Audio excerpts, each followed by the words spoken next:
Chapter 16, we take a zebra to Vegas. So in the beginning of chapter 16, Aries is waiting for Percy, Annabeth, and Grover back at the diner. Percy tells Aries that he's a jerk. Aries taunts and teases him, but shows them their ride west. Kindness International, human zoo transport, warning live wild animals. They'll be riding in the back of a truck with wild animals. Aries gives them a backpack full of clothes, food, and some money. Someone inside the diner takes a picture of Percy and Aries. Percy tells Aries that he owes him one more thing, the news of his mother that Aries promised. Aries tells Percy that his mom isn't dead. She's being kept as a hostage. He says that someone is using Sally Jackson in order to control Percy. Percy insults Aries, and Aries almost flips out. Instead, he leaves on his Harley, which is his motorcycle. The truck drivers are getting ready to leave the diner, so Percy, Annabeth, and Grover jump back into the Kindness International truck. There, they find 3 of the saddest and loneliest looking animals you've ever seen. An antelope-looking animal, a zebra, and an albino lion. They are in cages, and the antelope and zebra have meat in their bowls, while the lion has turnips. Their cages are a mess. It's clear no one has been treating them humanely or kindly. Everyone is really upset by the scene, but Grover is especially sad. Remember, he can talk to animals. Once the truck gets going, the gang rearranges the food, giving the lion the meat and the zebra and the antelope turnips. They refill their water bowls. Grover tells them that they will help them even more in the morning. The 3 settle down for a good night's sleep, but then the subject of Talia's death comes up. It turns out Grover, the satyr assigned to help rescue Thalia and get her safely to Camp Half-Blood when she was attacked on Half-Blood Hill. The other 2 friends with Thalia at the same time were Annabeth and Luke. Thalia, Annabeth, and Luke had all run away from home. And though Grover was assigned to Thalia only, he helped all 3 get to Camp Half-Blood. Grover was told that he had failed in his mission. Thalia had died because of him. He is truly sad about this. Annabeth and Percy tried to cheer him up. Annabeth tells him she wouldn't be alive without him.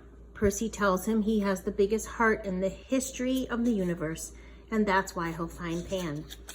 Grover goes to sleep happy. Percy asks Annabeth about the ring she wears around her neck. She's reluctant to tell him about it at first, but then she opens up. The ring belongs to her mortal father, the professor at West Point, the one who didn't want to raise her when Athena sent her down to Earth in a golden cradle.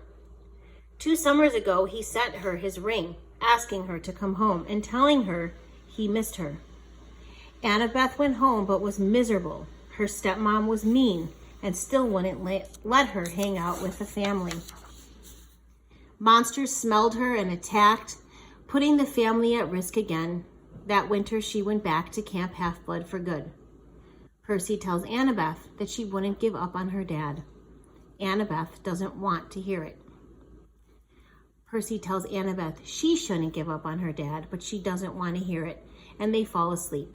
Percy has another nightmare, and in this dream, he dreams he's taking a standardized test in a straitjacket.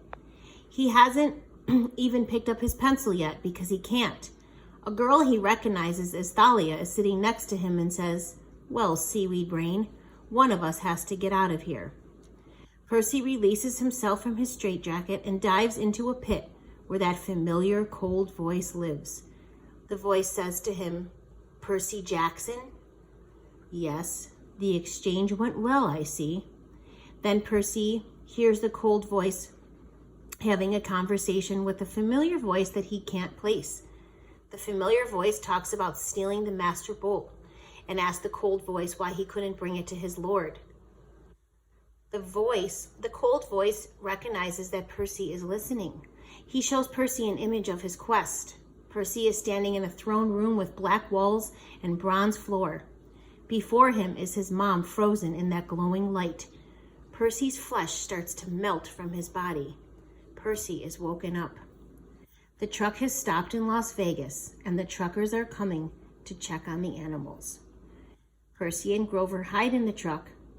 Annabeth puts on her magic hat. The zebra talks to Percy, calls him Lord, and begs to free him.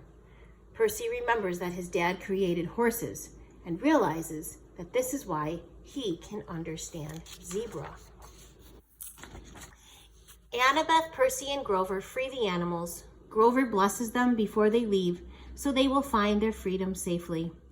The zebra bows to Percy. The animals run off through the streets of Las Vegas, causing a commotion. Percy, Annabeth, and Grover leave the truck and walk the streets of Las Vegas. They arrive at a dead end where a doorman at the Lotus Hotel and Casino kindly invites them in. Inside, they are blown away by what they see. A huge lobby, game room with every kind of game and every snack you can imagine. A bellhop approaches them and gives them casino credit cards with an unlimited amount of credit. The bill's taken care of, he says. No extra charges and no tips. They can use credit cards anywhere in the casino. Oh, by the way, they have a room on the top floor. They go up to their room and shower, eat, watch TV. They haven't been treated so nicely in such a long time. They decided to go play in the game room. There, everyone finds a game that is just right for them. Annabeth finds an architecture game. Grover finds a Kill the Hunter game. Percy plays all kinds of sports games and sharpshooter games. Percy has a nagging feeling that he should talk to his friends about something, but he also figures it can wait. Percy meets a dude named Darren, who is also staying at the casino. Darren looks like Elvis. Percy asks him what year it is, and he says 1977. Percy pulls a few other guesses, and he realizes they are all from different years.